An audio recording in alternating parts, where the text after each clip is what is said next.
আদানীৰ এৰ'চিটি হাতীৰ দেখুৱাদাত এৰ'চিটিৰ আঁৰত আছে ভয়ংকৰ ষড়যন্ত্ৰ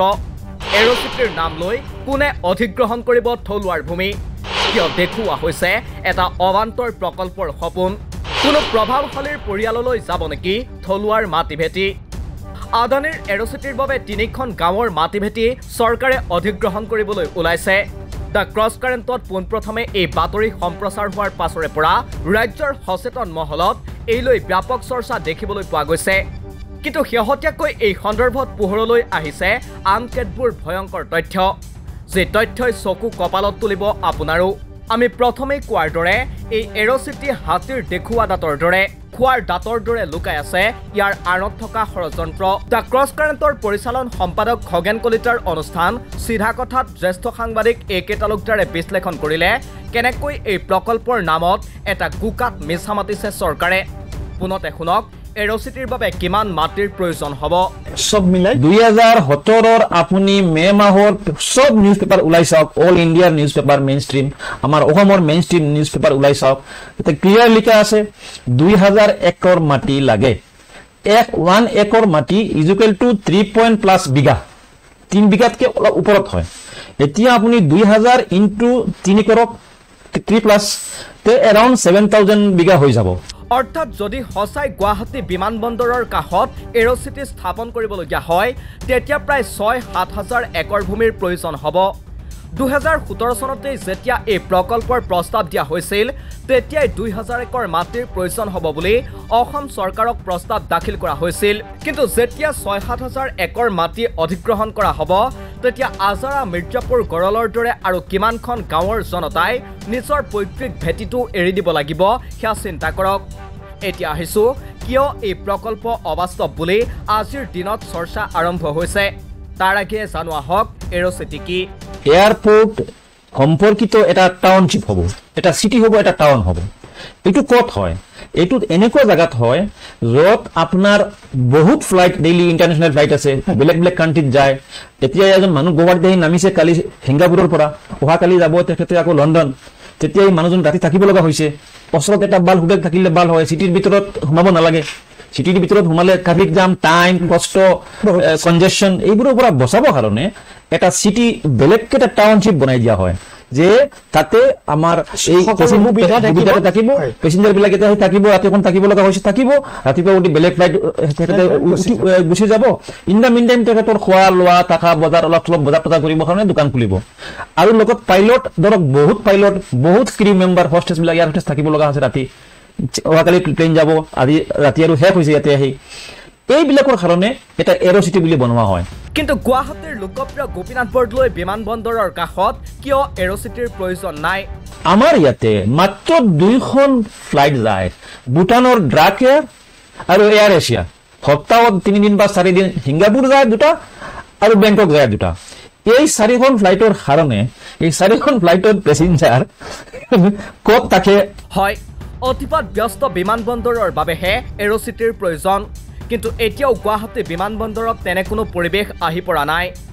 দ্বিতীয়তে এৰ'চিটিৰ বাবে প্ৰয়োজন হ'ব বৃহৎ পৰিমাণৰ ভূমি যিখিনি ভূমি অধিগ্ৰহণ কৰাটো প্ৰায় অসম্ভৱ বুলি চৰ্চা হৈছে এতিয়া প্ৰশ্ন হ'ল যদি হসাকে ইয়াতে এৰ'চিটি হ'ব চলাব ভেৰি গুড আইডিয়া যদি চলে কিন্তু এইটো ফিজিক্যালি ভায়াবল নহয় এইটো বাস্তৱিকে নহয় চলিব নোৱাৰে সম্ভৱে নহয় কাৰণ 7000 বিঘা বা 6000 বিঘা মাটি ক'ৰ পৰা দিব আপনি এই ক্লিয়াৰ দিব লাগিব যত আপনি এৰ'চিটি বনাব হয় আৰু এইটো এয়াৰপোৰ্টৰ ওচৰে পাজৰে হ'ব লাগিব মই বুজিলো কিন্তু তাত ইমানখিনি মাটি 6000 বিঘা মাটি আছে চৰকাৰে কৈ আছে এৰ'চিটি মানে এটা টাউন হ'ব টাউন 70 বিঘাত হ'ব নেকি নহয় মই কৈছো যে তিনিখন গাঁৱৰ হেৰিত 436 বিঘা মাটিৰ কথা ওলাইছে 436 বিঘা তিনিখন গাঁও মিলাই তাৰ মানে আপুনি এই সংখ্যাটো এই পৰিমাণটো 6000 হ'বলৈ এটো কিমান গাঁও সামৰি ল'ব লাগিব একেলগে ল'ব লাগিব যদি এৰ'চিটি কৰিব খোজে সঁচাকে এক্স্যাক্টলি আৰু এইটো ভায়াবল নহয় বাস্তৱ নহয় কাৰণ ইয়াতে আপোনাৰ পেসেঞ্জাৰে কেইজন আৰু ফ্লাইট কেইটা আপনি কেনেকৈ এৰ'চিটি চলাব কোনে আহিব আপুনি মাটি কিনি লোৱাৰ পিছত আপুনি ধৰক আপুনি সিস্টেম হল ডাঙৰ ডাঙৰ কোম্পানীক আপুনি ইনভাইট কৰিব বনাবৰ কাৰণে সিহঁতে ভায়াবিলিটি ৰিপৰ্ট ল'ব খবৰ ল'ব যে নাই ইয়াতে ইমান পেচেঞ্জাৰ নাই একো নাই 2 বছৰ অপেক্ষা কৰিব তাতে সিহঁতে গুচি গ'ল নাই আমি নকৰো আপোনালোকে দিছিল তেতিয়া চৰকাৰে কি কৰিব আকৌ মাটি কিনি লৈ বেলেগক নামত যাৰ দৰকাৰ যাক দিব খুজি আছে এতিয়া প্লেন সেইটো হৈ আছে যাক দিব দৰকাৰ তাকেই দিব মাজতে মানুহগুলি গুচি গ'ল কম পইচা পাই তাৰপিছত এইটো দিব বেলেগ অফাৰ দিব বিভিন্ন কোম্পানী দেখিব এইটো ভায়াবল নহয় এইটো সম্ভৱে নহয় এইটো লছ হ'ব তাতে গ'লে নাহিব তাৰপিছত ক'ব আপোনালোকে নাহিলে মাটিখন ইউজ নকৰিলে আমি এতিয়া XYZ কোম্পানী আদানী চবক দি আছো এইটো মানে খুব সম্ভৱ সেইটোৱে হ'ব আনফালে জ্যেষ্ঠ অধিবক্তা A.K. তালুকদাৰে দ্য ক্ৰছ কাৰেণ্টৰ চিধা কথা অনুষ্ঠানত উল্লেখ কৰে যে যিহেতু এই মাটিখিনি ব্যৱসায়িক স্বাৰ্থত অধিগ্ৰহণ কৰিব বিচাৰিছে তাৰ বাবেও আছে সুকীয়া নিয়ম চৰকাৰে যধে মধে অধিগ্ৰহণৰ জাননী জাৰি কৰিব নোৱাৰে এইসকল লোকক যে এইটো হ'ল জাতীয় স্বাৰ্থত নহয় এইটো হ'ল ইণ্ডাষ্ট্ৰিয়েল স্বাৰ্থত ইণ্ডাষ্ট্ৰিয়েল এইটো এটা ইণ্ডাষ্ট্ৰি টাইপ হয় বিজনেছৰ খাতিৰত যদি কোনোবা এনেকুৱা মাটি ল'ব লগা হয় তেনে এইটো বেলেগ নিয়ম এইটো আৰু এক্সট্ৰা নিয়ম আছে আৰু নিয়ম হ'ল যে এলেকাৰ মানুহক মাটি কিনি মাইজক হিয়াৰিং ল'ব লাগে যে আপোনালোকৰ কিমান লাভ লছ হ'ব নোকচান কিমান হ'ব লাভ কিমান হ'ব এইটো ভায়াবল নেকি ৰাইজৰ অপিনিয়ন ল'ব লাগিব ইকোলজিকেল ইম্পেক্ট ইকনমিকেল ইম্পেক্ট মানুহৰ ক্ষতি কিমান হ'ব এইটো যদি এৰচিটি কৰোঁ লাভ কিমান হ'ব আৰু নোকচান কিমান হ'ব অলৱেজ এইটো প্ৰিন্সিপল হ'ল সুপ্ৰিম কোৰ্টে কৈ দিছে হাই কোৰ্টে কৈ দিছে বিভিন্ন টাইমত কৈ দিছে যে যিটোত লাভ বেছি হ'ব মানে আৰু লছ বহুত কম হ'ব তেনেকুৱা টাইপ কৰিব লাগে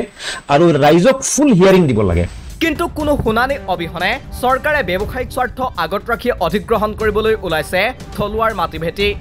এনেকৈ নীতি নিয়ম অৱজ্ঞা কৰি কিয় ইমান আগ্ৰাহী হৈছে প্ৰশাসন ইয়াৰ আঁৰত কোনো প্ৰভাৱশালী ৰাজনৈতিক নেতাৰ গোপন অভিসন্ধি জড়িত হৈ আছে নেকি এই সন্দেহেও এতিয়া পৰ্যায়ক্ৰমে ঠাই লৈছে মানুহৰ মনত এৰচিটি যিটো নাম দি আছে এইটো টোটেল ফেক এটা বাহানা নামৰ বাহানা দি মাটি কিনি টেক ওভাৰ কৰিব তাৰপিছত অফাৰ কৰিব কিবা হোটেল কোম্পানী কিবা অফাৰ কৰিব সিহঁতে দেখিব যে এইটো ভায়াবল নহয় ফিজিবল নহয় লছ হ'ব ইয়াতে নাহিব তাৰপিছত 1-2 বছৰ পিছত মনে যাক দিব লাগে তাকে দি দিব এতিয়া আমাৰ মুখ্যমন্ত্ৰী পৰিয়ালত থাকিব না আদানী গ্ৰুপত যাব না আৰু কাৰ যাব ক'ব নোৱাৰো মই এইটো ৰাইজে বিবেচনা কৰক নিজে ৰাইজে নিউজ ডেস্ক ৰিপোৰ্ট দি ক্ৰছ কাৰেণ্ট